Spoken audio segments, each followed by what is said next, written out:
మామిడికాయలతో పచ్చడి ఎలా తయారు చేసుకుందామో చూద్దాము. ముందుగా ఒక చిన్న మామిడికాయని తీసుకొని దాన్ని 2 చెక్కలుగా చేసి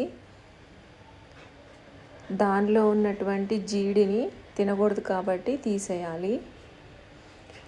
ఇప్పుడు ఈ మామిడికాయ ముక్కల్ని చిన్న చిన్న ముక్కలుగా కట్ చేసి పెట్టుకోవాలి. తర్వాత వెల్లుల్లి తీసుకోవాలి, తగినన్ని, చింతపండు, ఉప్పు, కారం, కొంచెం జీలకర్ర,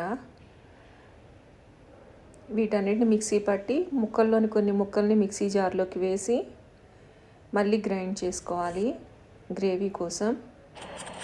ఇప్పుడు ఆ గ్రేవీని ముక్కల్లో వేసి బాగా రోట్లో వేసి తొక్కకుండానే మనం చేత్తోని బాగా నీరు వచ్చే విధంగా పిసకాలి, అంటే బాగా కలపాలి.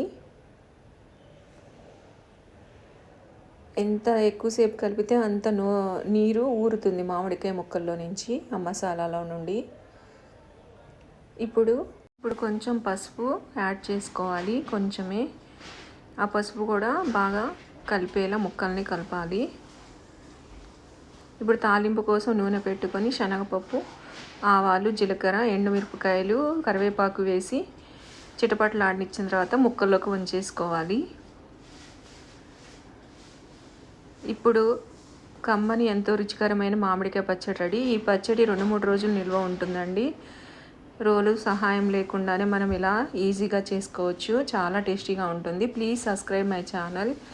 మీరు కూడా ఒకసారి ట్రై చేసి చూడండి. ఎంతో రుచికరమైన మామిడికాయ పచ్చడి.